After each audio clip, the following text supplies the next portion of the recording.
Welcome to Three Devs and a Maybe, the podcast series for beginner web developers and general web enthusiasts. Now, introducing your show hosts, Michael Budd, Fraser Hart, Lewis Keynes, and Ed Mann.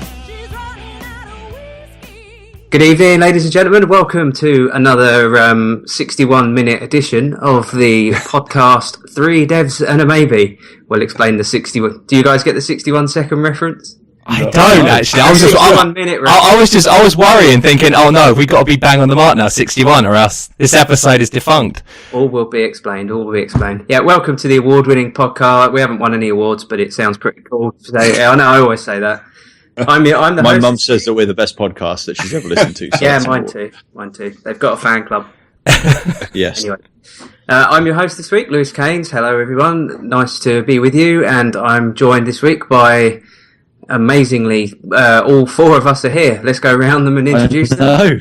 First of all, we have the artist formerly known as Ed the Player Man. Hello. We have the artist who formerly had hair, Michael Budd. Michael 3 Mile Budd, or Michael 2.7 Mile Budd, depending on how he's feeling on the day. And the artist who formerly used to be one of our co-hosts, Fraser Hart, has returned. I know. Hello. It has been a long time. How you doing? You haven't kind of found a younger, hotter-looking podcast that talks to you about things that we don't talk about, have you?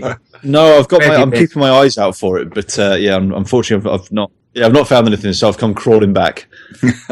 How are you, sir? You keeping? I'm very well, thank you. Yeah, and it's an absolute pleasure seeing you lot as well, because it's been a while since all four of us got together, either virtually or in real life. So, and it's nice to see your new house as well, Lewis. What can you see from where you are? Well, I can see a couch and a door, but it's all new because last time I spoke to you, you weren't living there. Oh, that's true. Yeah, I'm in Wharton Bassett now. This is apart from WhatsApp. IKEA finest. All this assembled by my good fair hands and still in one piece, thankfully. Good. Are you all happy down there?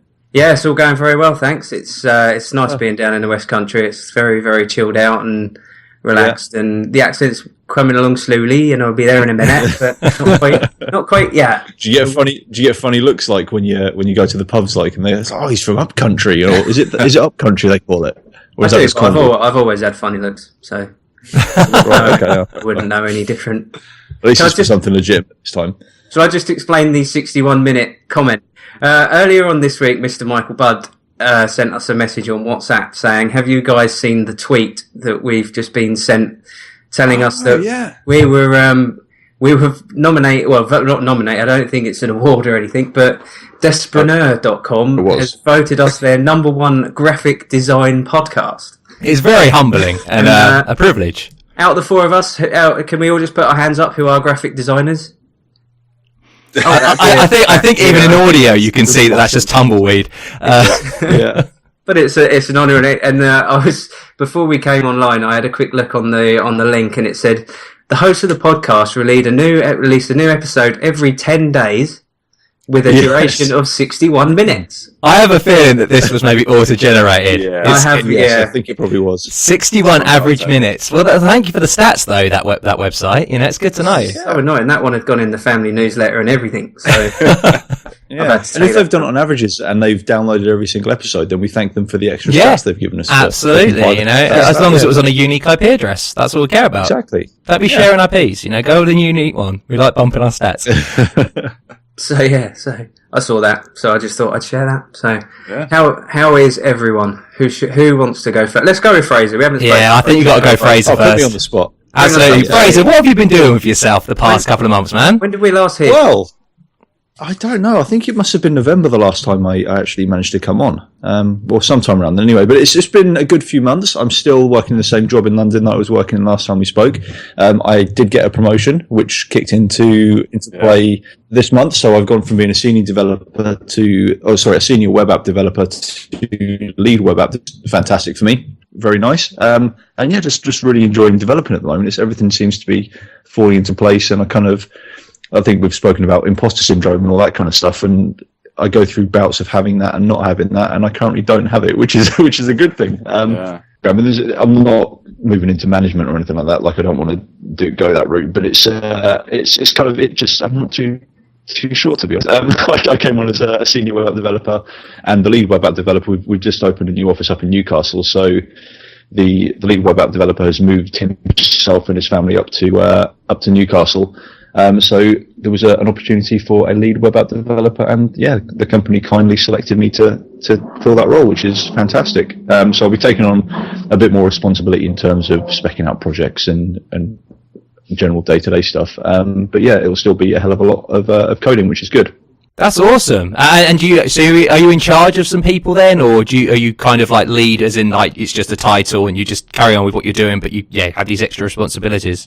So I think it's more the latter, to be honest. So I'm carrying on with what I'm doing, but with more responsibility, and I'm now kind of the go-to person for the PMs and the product owners and stuff to come to. How do you like that?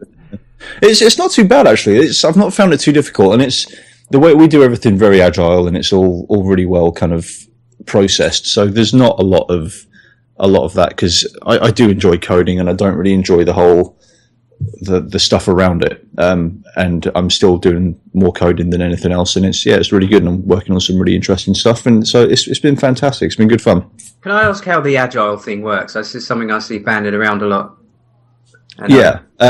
How is it actually a strategy that you? It's basically to give you a very high level overview. It's kind of everything's really specced out. So kind of we work in 2-week sprints. So at the start of 2 weeks, everyone will get together. There'll be a list of requirements. We'll go through and we'll spec out and say, okay, we think this bit's going to take 2 hours. This will take 3 days and whatever. And then the project managers or the project owners will come up with a spec of, okay, well, by this time in 2 weeks, we want to have achieved this. And that's one part of it. And then as another part, we'll get together once every morning, 15 minutes, have a chat. So everybody's aware of what's going on. And when you compare that to kind of, obviously we all used to work together at a previous company where it was very different to that. It was kind of a new project to come in the door. You'd get like a 5-minute brief from whoever kind of spec the project out, and then it was, okay, off you go, build this project. So it's a lot more structured, and it just feels a lot. Little plug there. Sorry, it just feels a lot less stressful.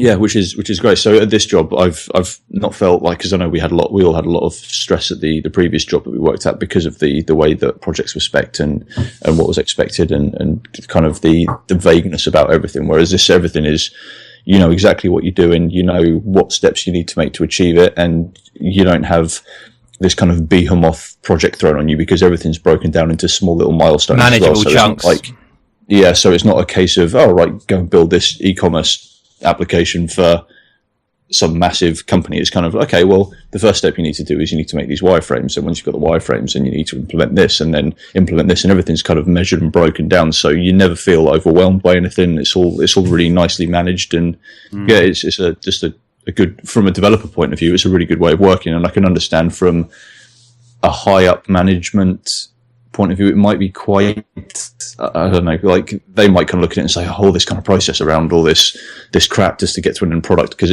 I'm sure the meetings and everything kind of take their toll on deadlines and what have you, but it just means it's a lot more manageable as a project.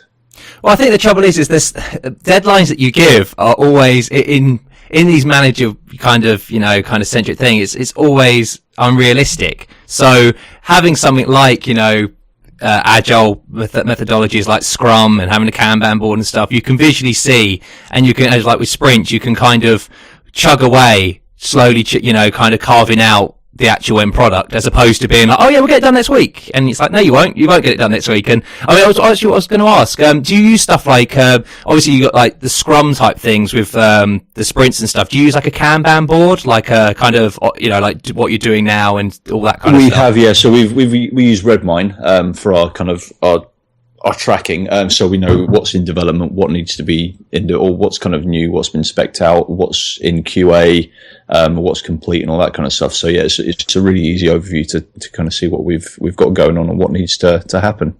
That's great, man. And then so with that, then and also like how much kind of time do you spend like specking out the project at the beginning? Because I do find that is kind of an interesting one where, you do go between maybe overdoing it, I suppose, because now you've got more of a manager role kind of thing. Like, how do you roll with that?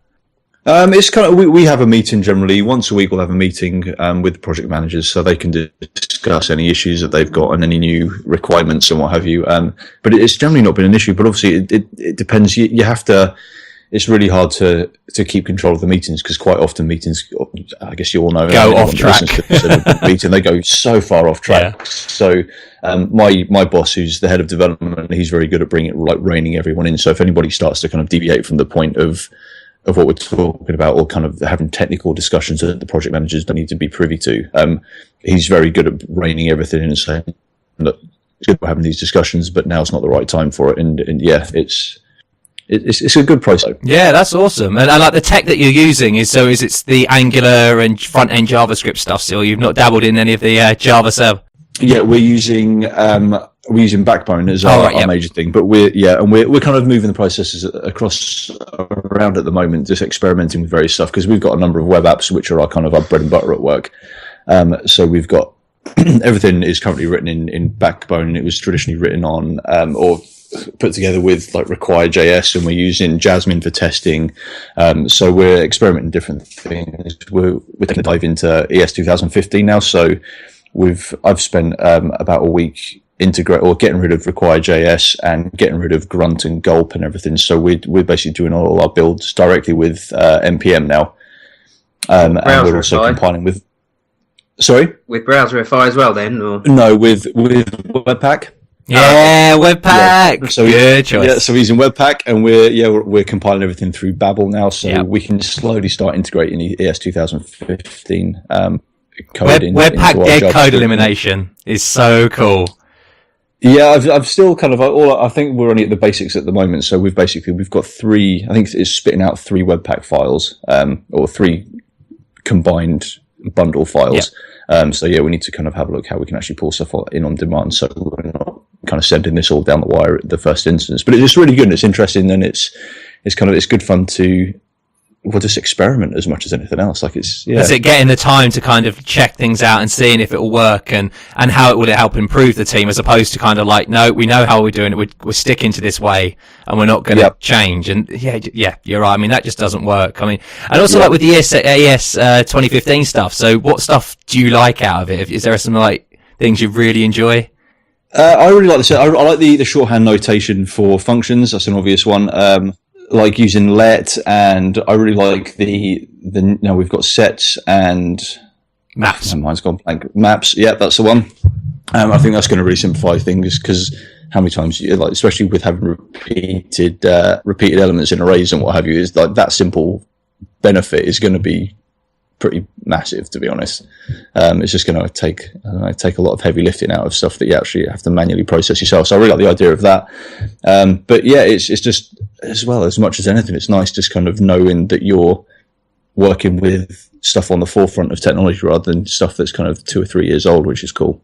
It's just crazy to think though that 2 or 3 years old is ancient. It's scary. No, yeah, completely, yeah. Because Backbone was a big thing, in 2012? That's it, 2012 isn't a long time ago. Yeah, like my car's 4 times older than that. And my car still runs fine. And other than that, though, have you been like doing because actually I suppose there is one thing, a little shameless plug for a certain game that's released on the iOS, there is, iOS platform. So that would have probably been one of the last times. No, it wasn't. It would have been the 3rd or 4th previous time that was on. So I built a game in Fraser. I wanted to set myself a little experiment to see if I could build a mobile game in a day. I could, but I couldn't actually get it into the app stores within that same day. So on the following weekend, I released it to the Google Play Store, and then I had full intentions of getting it into the App Store, but I'd never had enough space on my hard drive to actually install Xcode, because I'm only running a MacBook Air with 128 gig SSD. So I kind of put it on the back burner. And then I was having loads of other issues with my Mac, about a week or 2 weeks ago. And as a result, I had to delete a load of stuff and freed up a load of space. So I was able to actually get Xcode installed, and I now have Space Beer Cave in the iOS store. It was actually approved at 2:00 in the morning, and it's live now. Woo-hoo! So I'm getting it as we speak. Are you really? I am indeed. Good stuff. What I'm going to do another competition actually as well, if people don't mind, because we had when I released it on Android, we did a competition. It was kind of whoever tweeted us with a screenshot of the high score that they've scored. Whoever had the high score, I'd send him a t-shirt. So I can't remember the guy's name, but he won, sent him a t-shirt. So because and we're still waiting for his picture, though. We're still waiting for his picture. That's picture. Yeah. So if you're listening, I can't remember your name. I'm sorry. If you're listening, then send us. We want a picture of you with the t-shirt on. Exactly. No, we do. Because I think he lives in Australia. He's Scottish, I think, but lives in Australia. So if we can get a picture of him in front of like the Opera House or something, that'd be pretty cool. That's asking a lot. I like that. Not Wetherspoon's Opera House in Tunbridge Wells, not that one. I love it. Don't touch the cave or you'll die. Don't touch the loose rocks or you'll die. It's to the point, isn't it? Fantastic. It's very to the point. I reckon I could pick up this game and roll with it straight away.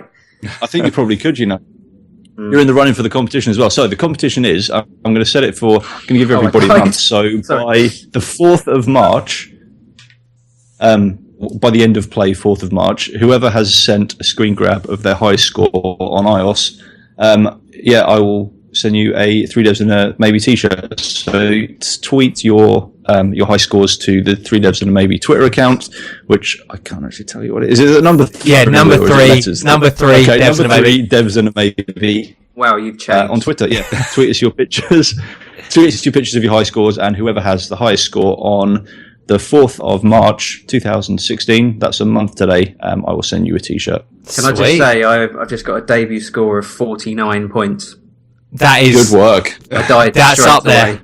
I think my mum's got better than that. So did I say the name? Yeah, so the game is called Space Beer Cave. I'll put it all in the show notes and everything, along with the competition, because that'll be so are we? I don't think we're eligible, are we? I don't think it's fair that we, because I will play this until my fingers go numb if I'm going to win a t-shirt. Oh wow, okay, it's game on then. Again. Oh, there we go. You just got a high score. I know that noise. I got 83 points. And what am I doing wrong? So Lee, how have you been, man? What have you been up to? I'm struggling with Space Beer Cave more recently. I'm good, thanks. I'm good. I've been flat out pretty much since Christmas, I think. I've been doing probably 12 hours a day, 5 days a week for the past 4 or 5 weeks, I guess. I mean, I'm right in the thick of probably the biggest website that I've ever been involved with, so... Yeah, are you able to talk about the website and the spec or anything about it? It's a property consultancy for Maid of Vale in London. And they've got a commercial side and a residential side, and the commercial side's not been too bad. That's just basically properties and your general kind of news area and contact pages and about the company and everything else like that. But the residential letting side has been a really, really intense workload. Basically, it's been integrating with this Viber API and getting all the data in through that, and then tying it all up with Google stuff and maps and filtering out all the data onto the website, and then making it using React and making it interactive. Cool. And I tell you, I've been basically 3 of my tasks for this year were to start doing test-driven development, start using React, and start using ES 2015. And that last one's the one I'm not there yet. But awesome. Yeah, I've. So are you TDDing with your JavaScript as well? No, just just PHP unit as well. Mainly asserting true and asserting equals. But it's certainly added value to what I'm doing, that's for sure. Completely. The things that people are saying about it, like how addictive it is, are so true. And seeing that green.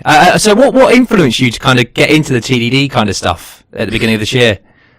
The fact that obviously it's such a hot topic within the web community, not just PHP, I guess, and just the fact that I never really got to grips with it before, and this was the year to finally get my head around it. And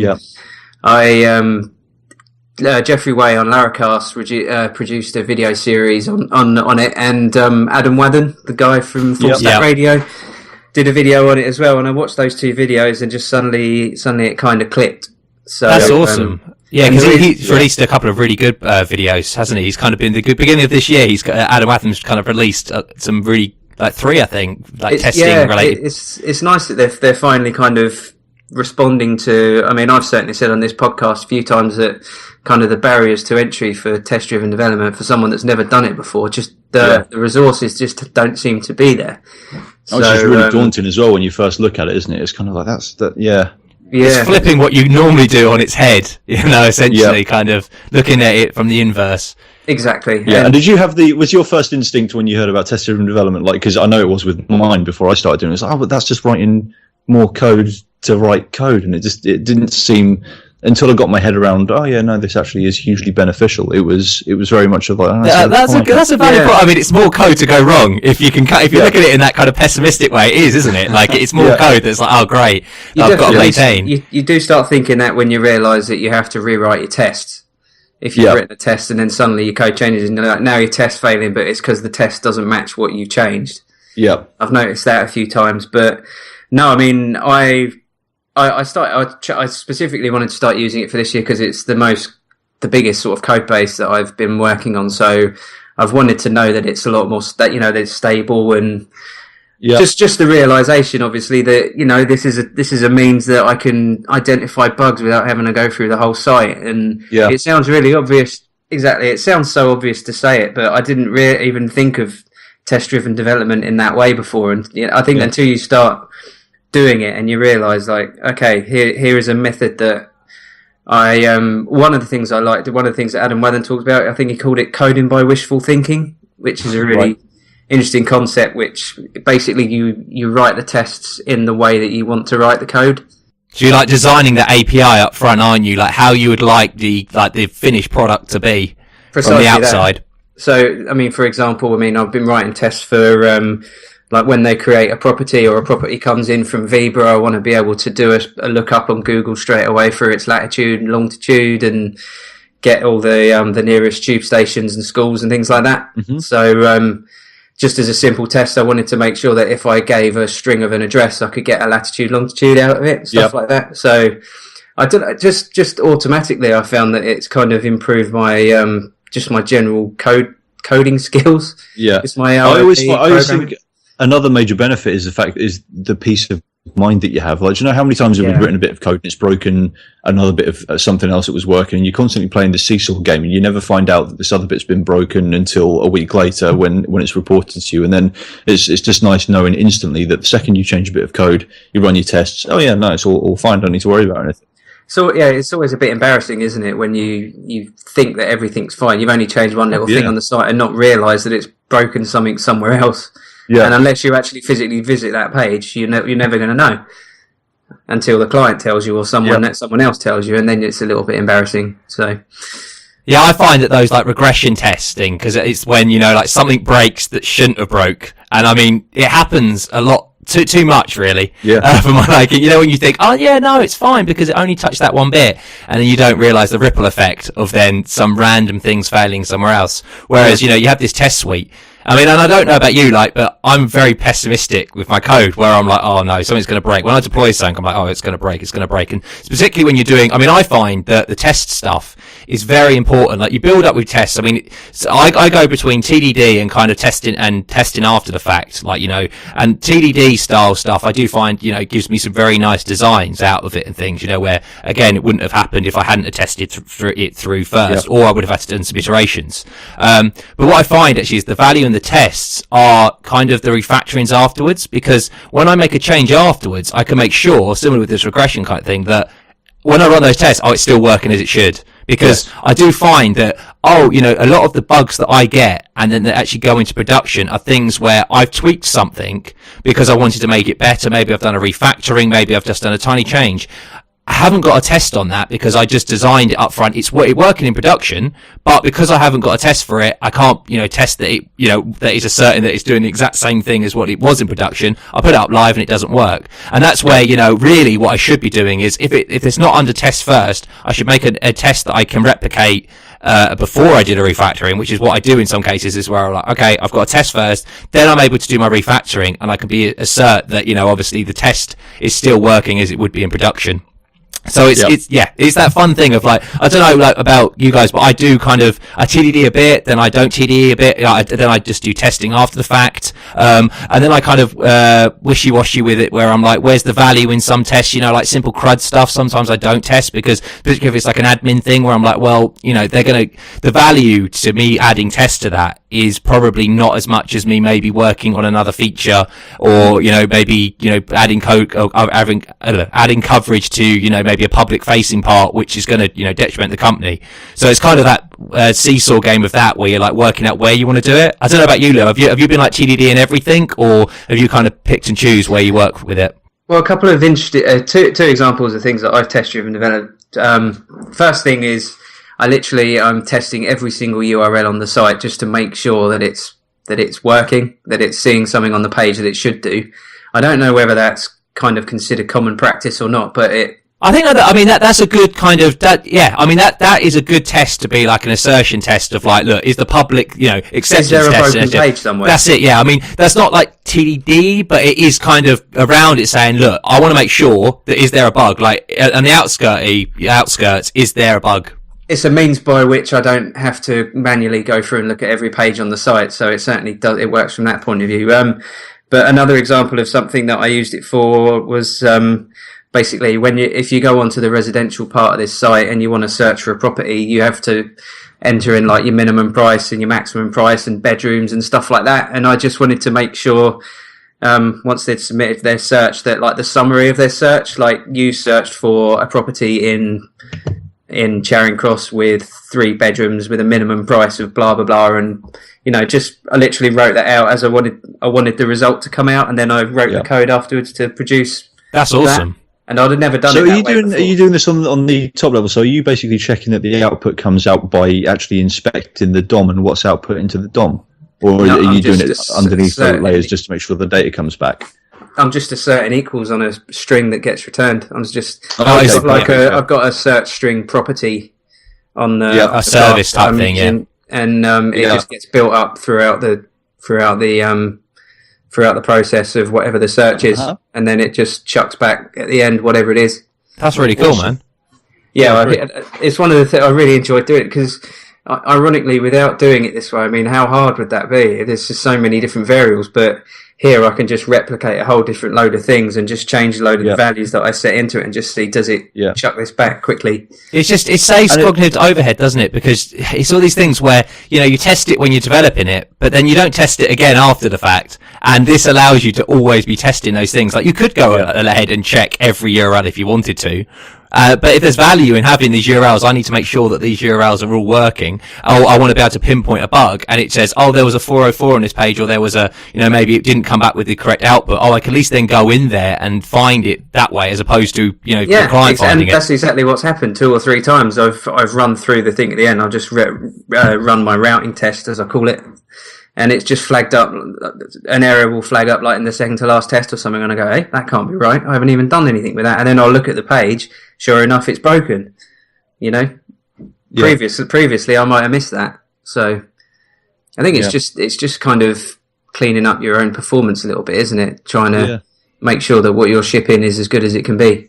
Exactly. And I think another benefit that I get huge benefits out of it is the fact that it forces you to write small manageable components as well.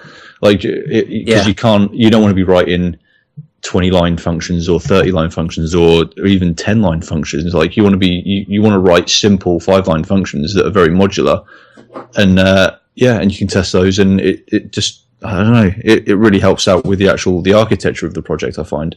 It's funny because it is when you find that testing it is hard, it's actually maybe kind of a reflection on the bad design, as you say, like, with like, this function's too big, this is doing too much, this is why the test is so, kind of fiddly, as opposed to maybe this needs to be broken up into multiple, I need to abstract this out, maybe I need to break this up and then make it into multiple tests, instead. So no, I completely agree there that like the testing aids the design a lot. Yes. Should we check in with Mickey B? We haven't spoken to him. How you doing, Mick Star? Sorry to have been hogging the limelight there. No, not at all. I was just Mickey. I'm liking your profile picture there as well. I don't know, what is it? Yeah, did you Photoshop yourself out? Oh man, I think, what was this for? It was I was having a Skype call with a recruiter, and I suddenly realised like my picture was something like wildly inappropriate. So worse than mine. and then I hadn't used Photoshop in years, so I was like, well, this shouldn't be too hard. So what was the background then? I'm intrigued now Just because me against the wall. because I was thinking What are you smiling at? that explains the smile.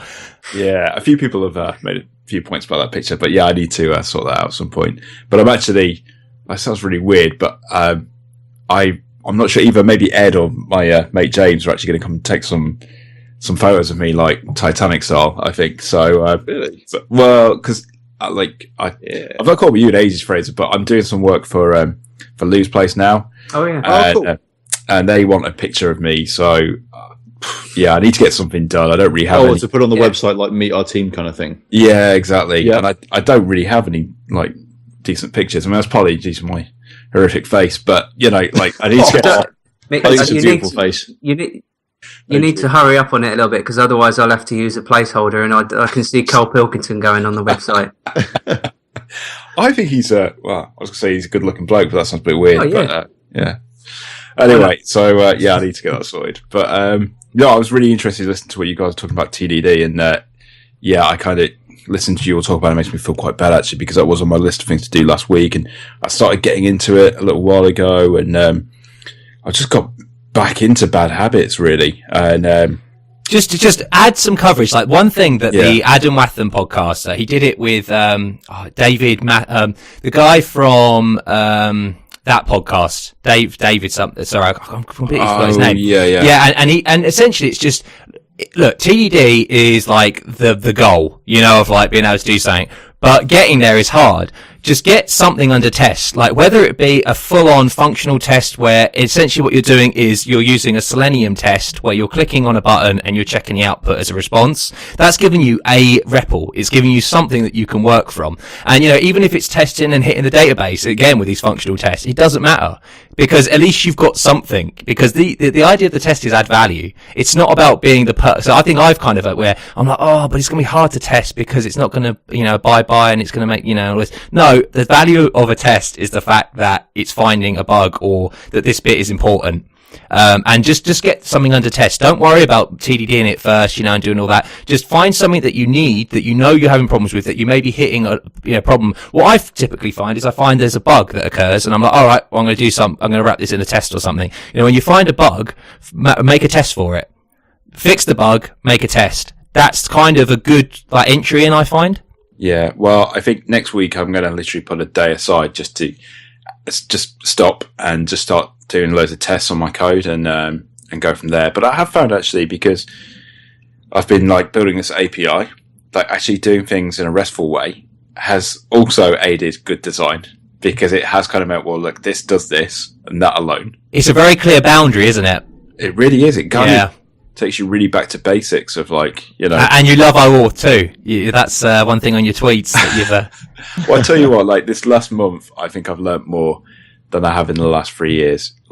It's been that kind of insane, intense. Wow. So learning React, as I think I spoke about in the last podcast stuff, was a bit tough for me, and then Flux I would say was harder. I know, Ed, you said, oh no, it's easy once you learn React. That really messed with my head. So there was that, and then trying to get this. Are you pro-Flux or not pro-Flux at the moment? Because you fluctuate. You flux away. Oh, I guess hang on. Sorry. Yes. Well, imagine if our podcast had a laugh track. More of that those, would be impressive. I guess I am now. I am pro Flux. But yeah, and then creating this OAuth 2 server thing, issuing tokens, and again, that's been quite educational. I still probably need I reckon a couple of more days. OAuth 2 is a scary beast. Yeah. Don't lock someone out for an hour if they can't get that token. Yeah. But the nice thing about the spec of OAuth is it wouldn't allow that, which is their kind of bespoke, horrible implementation is security by obscurity. Their idea was, wasn't it? It was that you can get the token once, and then the security is the fact that you can only get it once. So solid. Great. So now if I haven't got that token due to an error or something, then I don't have access for an hour. This is Vibra that I'm talking about. I actually emailed them the other day, Ed, about this. I sent them a screenshot because basically I'm having to run a cron job every hour to hit the API and get the data that I need because of the timeout.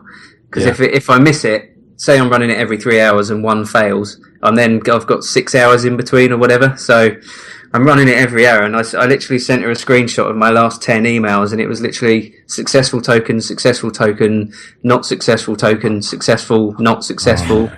So I was like, can you elaborate, please let me know with your logs why this is happening. This is your end. Yeah. That is insane. She said maybe the previous token hasn't quite timed out properly. But you said it's every hour. Yeah, I mean, I suppose that's the trouble. I guess you could put a lock it like a check-in to see that it isn't accessed. But yeah, no, I mean, this is the trouble with that kind of with OAuth 2. It's a great thing, but it also adds extra complexities. Like Mickey, I'm sure you're finding out now that there are different grant types and different essentially versions of it, and it can get quite bewildering. Of you get the bearer tokens and the authorization, code types. And what kind of way are you going with it? Are you doing the user credentials? Is that the one at the minute I am using the bearer token, and I did read up on that, and some people saying that's not it's not the best way. But it seems like the one. So the bearer token is a client secret, or is it using a username and password and then getting a token back and then having that for say an hour? And correct. Then you give it a username, password, and the client secret, and I think also a client ID. Yes. So you have all that, and then that account authenticates it, gives you back the token. You can use that for a while. Yeah. So that's the user credentials. You also have client credentials, which I know you were worrying, because I remember you saying that you were having some worries, thinking, well, what happens if it's a trusted source? So maybe if you've got two servers and you want to interact between them in the API, but you don't want to go through all the overhead of them getting a username and password and authenticating that way. You can actually do something like the client credentials, which is essentially just a secret, like a shared secret. Right. And then that just goes through. And then obviously you have the authorization code, which is the big daddy, which is the one where essentially it's the third parties. So you allow third parties. I mean, this happens on all them, GitHub and things like that, where you essentially say, GitHub, on my behalf, you can request tokens, access tokens.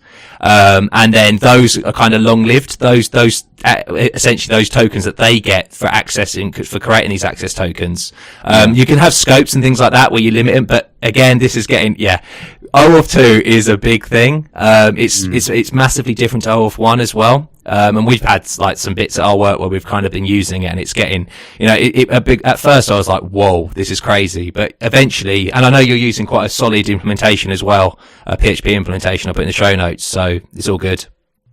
Yeah. So like I say, I think I still need to do some reading. I think what I've got in at the minute, while it is working, probably will need to change at some point. I'm not 100% sure it's ideal. But it's been a bit of a learning curve, and I guess certainly one of the things that was in my mind was well, okay, I get this token, which is great, but then it's you need to make sure that's secure somewhere. And then, so one of the articles, I think I gave you the link, didn't I, Ed, for the show notes? Is it Alex Bilby? Yes, that's the guy. Yep. So he talks about obviously, some people will, store that token maybe in a cookie or something like that, which would be obviously someone just sniffed your traffic, especially because I suppose the one thing is OAuth 2 really, even though it's not required, it should be run over HTTPS because of the fact everything is vanilla, plain requests, and it can all be seen. It's not encrypted like the OAuth 1 actually had some form of encryption out of the box. But that blog post looked really interesting.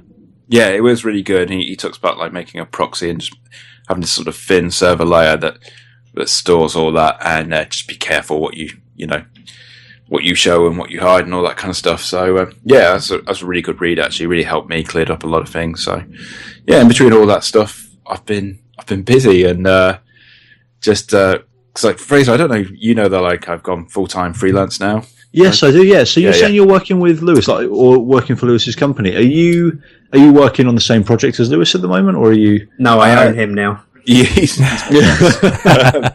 mine. Yeah. So I've got this full-time 6-month project with another client, which is my main thing, and then doing some work with Lou, and then I was talking to our old friend Justin this morning. Oh, So, good stuff. How's he? Yeah, he's doing really well, actually. Good. Really well. And he's just living in his mansion in Wales. So, And he's still working for a previous company. correct, yeah. But Yeah. he's also rammed with freelance stuff at the minute as well. Oh, that's So- really good news. Yeah, but I've been talking to him about him doing some design stuff for me, like when I get new work and stuff. And yeah, and potentially I've got some more work today for another client in Tunbridge, actually. So Good stuff. yeah, so it's, And how are you finding it? Are they coming to you, or are you going out looking for them? I haven't advertised at all yet, other than Yeah. obviously that message I sent to you guys, and then Lou kindly came back and said, "This is so weird. I've just spoken to my boss and we need someone." So Yeah. yeah, no, I've not advertised at all. And actually, the reason I spoke to Justin this morning was primarily to see if he'll do a design for michaelbudd.co.uk, which I know everyone will be sad about because, I mean, that design, it stood the test of time. I say it stood the test of time. It wasn't even good when it came out, but Yeah. yeah. It's responsive and everything. He's actually responsive. Yeah, that's the one thing. But so yeah, I'm gonna get that done. And That's really cool. Yeah, because Justin did the design for my personal website as well. And, we were talking my, about that. my little your logo.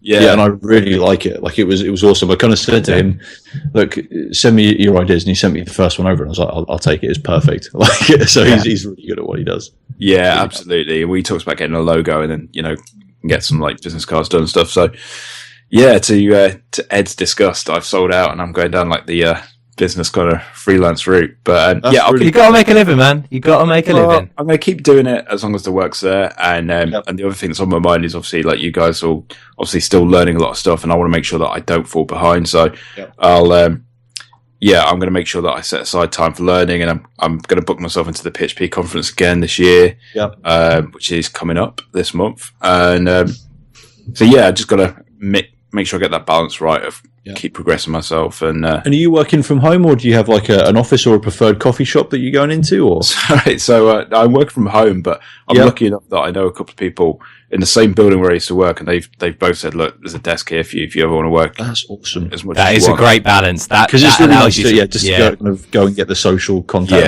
Yeah. Like, not that you're kind of like hermited in there, but it's just nice to kind of be in an office where That's it. there's people that you can bounce stuff off. And Yeah, completely. Yeah. So yeah, that's me pretty much. So that's really good, man. I guess the one we've not spoken to is Ed. Yeah. Hello. How are we doing? Are we all right? Yeah, as you may have noticed, I did have, so I Loopback, it's a new product from the guys who did Audio Hijack, and it's awesome. Essentially, it's like a virtual soundboard, which allows you then to be able to essentially plug in like different things. So I've got my input and then also Chrome going in as a virtual input. So I can then do stuff like when I say something funny.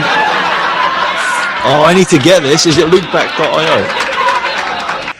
It's on the website. I'll send you all the links and stuff, but it is awesome. It is very, very Go on, cool. play the others. What else you got? I have Cool story, bro. just when I say something that's cool. And it's a Cool story, bro. anyway. So what have I been up to? So one thing actually I have played around with. So when I recently cleaned up my map, did a clean install, got El Capitan, woohoo. I forgot to install. Well, actually, I missed installing. It's a really interesting kind of like plugin.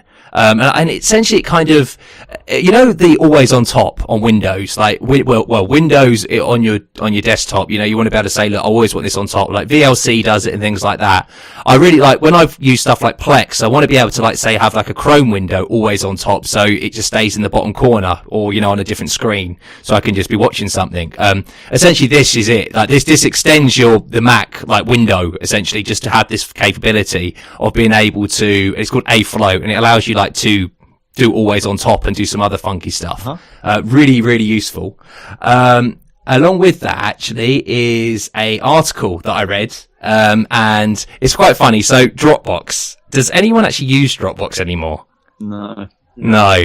It's funny because Dropbox, like years ago, well, a couple of years ago, if that, was like the money in it, billions, it was valued as billions and stuff like that. And Steve Jobs always said that it was kind of a commodity and it would die out. And it's kind of looking that way, in that essentially what they their value is kind of just the fact that, their value used to be that obviously they could sync stuff, and that, it's a folder that you could sync stuff. Well, it turns out Google do that, Apple do that, everyone do that now, because it's a very easy kind of not, personally identifiable as a business thing to do.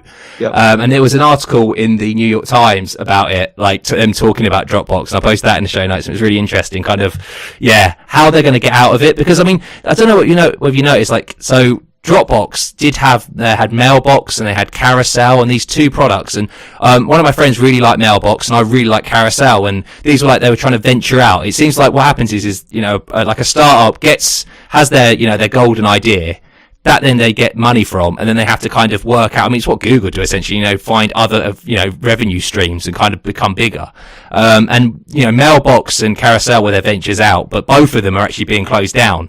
So the only thing that Dropbox has is obviously their tried and true storage, but also now they're doing the idea of collaboration on documents. So essentially they're trying to attack Google Docs, which does seem very weird. Not quite sure how well they're going to do there, but it's really interesting read, so I'll put that in the show notes. And another thing is, and I don't know whether you use this actually, Fraser, at your work, ESLint?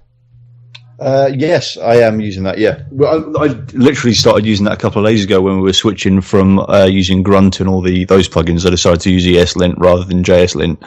Yeah, I mean, I don't know what the difference is exactly. I don't know. Would you know? I think it's just supposed to be more configurable in terms of what you can actually lint for. I've not noticed any difference myself. To be honest, I've not configured it properly anyway. It's just I'm kind of taking a sample configuration and using that. But it was just, everything that I read was saying that it was better and more configurable. So I've just kind of jumped on that bandwagon. Cool. Yeah, I mean, because we've had that. We've just put it in the code base. We're doing a lot more JavaScript stuff now. One of the projects that I was doing late last year, I got it out the door just in time for the new year, and then kind of it wasn't that nice, so I was able to do a rewrite, and essentially it's a React Flux. It uses promises heavily, and it kind of has a bit of a different mindset to it. Allows us to do React routers, so we have like unique URLs and things.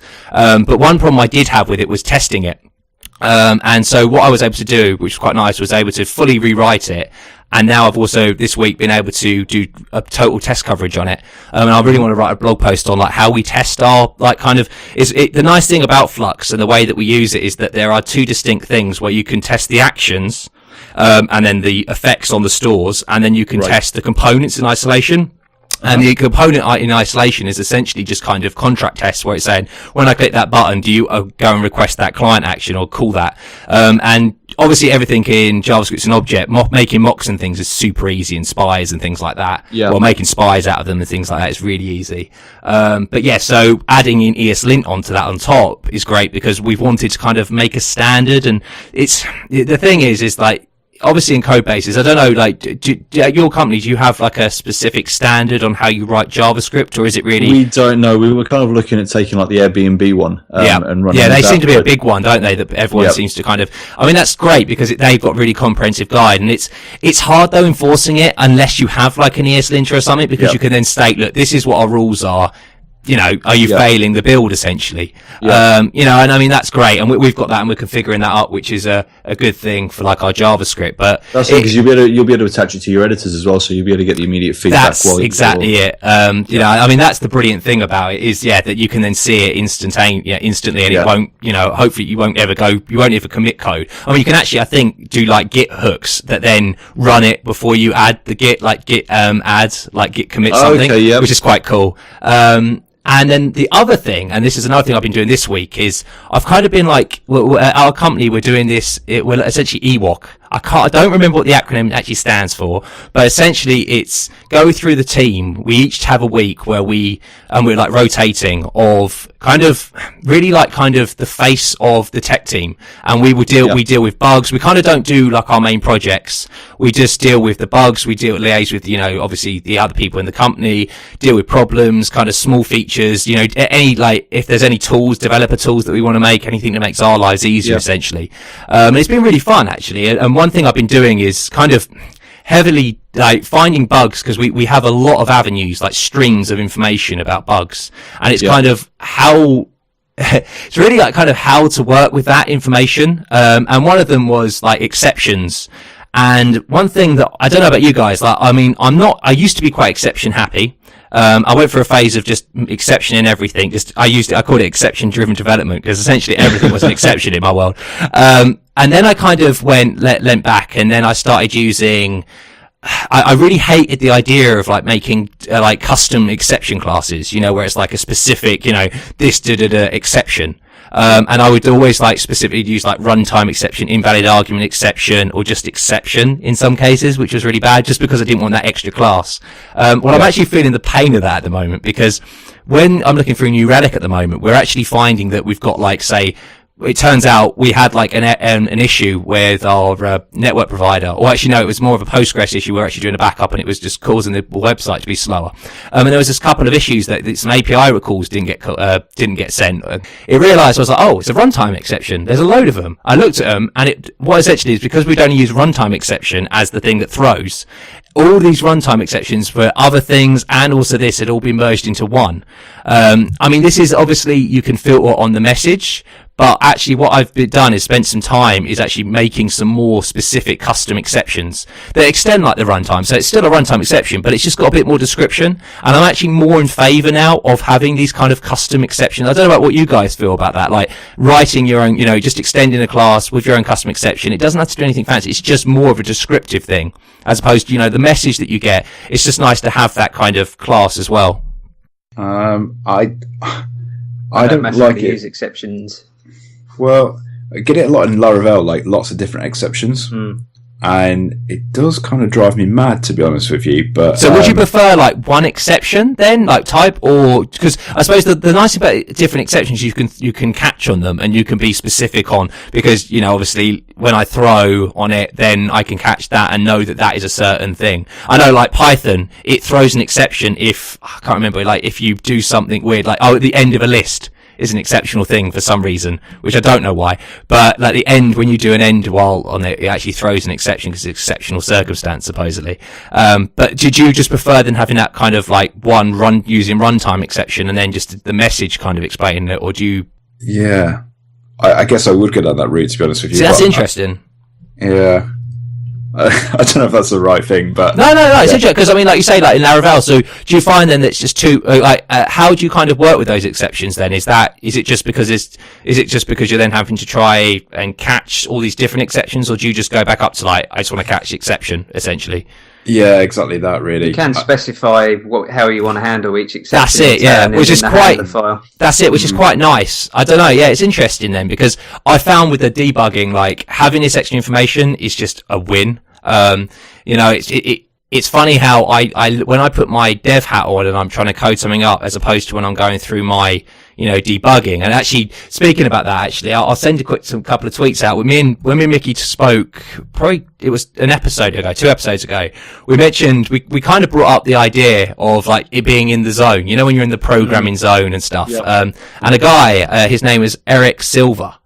He messaged us, and it was really interesting actually. And he said, brilliant last episode. Thank you very much. The Zen zone flow is a real thing. Interesting that it occurs more often with new creative. This is part 1 of part 2 tweets. Right brain. All about development, right brain, then bug fixing, which requires logic, reasoning, troubleshooting, the left brain. Because I was mentioning to Mickey that I can actually listen to music and podcasts when I'm developing, as opposed to if I'm debugging. And I think it's another thing with the mindset of like when I'm in my debugging zone, I think completely different as into my development zone, where that extra thing in development, when I'm developing, I'm like, I don't want to add another class just for the exception. But when I'm debugging, I'm like, I need as much information as I need, and I need to be able to filter it down quickly. So yeah, it's interesting, like kind of thinking about that. Yeah, definitely. I completely agree with you. Where do you bring burnout into all of this as well? Oh, well, that's another thing. I mean, they follow hand in hand very closely. Yeah, well, the funny thing is within the zone is you only get in the zone for so long, don't you? And then burnout's like continued pushing yourself. Like it's like tech debt essentially, because you're kind of with a project, if you're like pushing deadlines and you're like, oh look, we've got to get this out the door. Okay, just cut some corners essentially. Don't write a test there, blah blah blah. Essentially, you're making technical debt, and eventually you then just have to kind of, I can't remember what it's called, but it is just essentially go bankrupt, and you like rewrite the whole code base if you need to. You need to go bankrupt. There's too much debt in here, or you then have to kind of pull back and then be like, okay, well, we have to work through this tech debt. I think it's the same thing as burnout, where you kind of push yourself for too long. And eventually you either blow up, which is burnout, or what you need to do is you need to start thinking more, okay, I'm going to have to say I'm working there to there and doing hours. I know you felt that, Mickey, didn't you? And you actually, if you quantified it with like hours that you work, you find it a lot better. Absolutely, yeah. I use a punch time on Trello because you often think, I've just done no work. Then actually, when you add it up, you have actually done a lot. It's that developer attitude, isn't it? You always think like you should have done more in the day, I guess. Do you guys ever get that thing where it might come out, you might have been in the zone for a while, but you might come out the other side of it where you just literally be sat there and you completely lose track of everything you're doing? Oh, I had that. Yeah, I had that today. Like, because I was thinking way too hard, and then I was trying to have a conversation in the last half an hour with like me and one of the other guys at work were pair programming, and it was on quite an intense thing. And then I got to the end of it, and I couldn't even speak a sentence. It was pathetic. Yeah. Like, I think you've got so many different things in your head. You're trying to figure out so many different things in one go that they all just get in each other's way. Yeah, that's the only way I can think to explain it. I wonder what the technical term for that is. Brain jabber. One thing actually, Fraser might ask you, like, how do you deal, because obviously on this side of like kind of errors and debugging, what do you use for logging at your work? Like, do you have a couple of solutions or do you just go with one? Honestly, I don't know. We don't do any logging on the front end, obviously, but the back end have logs, and they seem to be able to log everything that goes on. Anytime we get a back end error, they're always pulling up logs, but I haven't got a clue what they do. Well, that's it, because we've been playing around with front end solutions. We used Errorception for a while, and that just became a bit too noisy and not really that great. And it never worked with stack, like, because obviously you have the source maps, because you minify your source, you then need to go back to your nice view. But we actually use something now, and you should probably check this out actually. Check it out because it's really good. Track.js, really useful, and it's given us some really decent kind of, because obviously you can't test on everything. We all kind of debug and test on like Chrome, and we may be nice and test on other browsers. We've got the Firefoxes, we've then got Edge, but now the old browsers like IEs and stuff. We're not going to test them all the time, and I mean. Something like this where you can see it in production, it produces really good dumps. And actually, there was a really interesting JS Air podcast that they released a couple of weeks ago where they talked about debugging. Well, actually, no, sorry, they released this one this week, and it was really good, interesting talking about debugging. I really recommend that as well. I'll put that in the show notes. Like, really interesting to see. This is probably going to be a really elementary question, but how does this Track.js thing work? Is it another call out to their servers every time there's something? Or? Yeah, so essentially what happens is that, JavaScript does handle errors, like you have the on-error handler and things like that.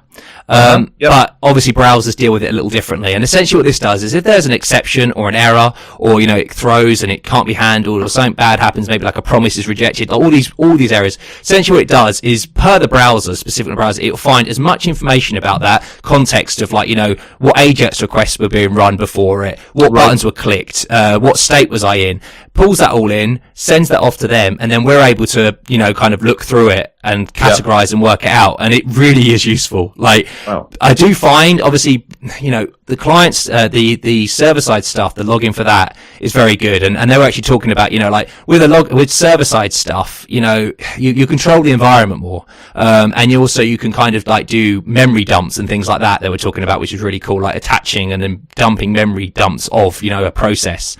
Whereas on the browser, you can't really do that, and this is like the best thing you can do. But really recommend it. It's great because you can also attach metadata onto it, such as like who the user was. We've got stuff like the interface it was. So because we've got quite a few like JavaScript applications now on the front end, it allows us to kind of aggregate and work from that. And if I can see, there was a bug on something, and it's great when you go live and you can see and make sure that things are working as should. But no, it's interesting. Like error reporting, we have a lot of error reporting. We have like JS. Well, we have the Track.js stuff. We also still use Errorception. We've got all like Datadog, which is great for like aggregating all this information for stuff like PagerDuty, New Relic. I recommend like kind of. I mean, you're using like the free trials and the freebie versions of them, because what's the harm in having it running? Like, it's another trigger that could help.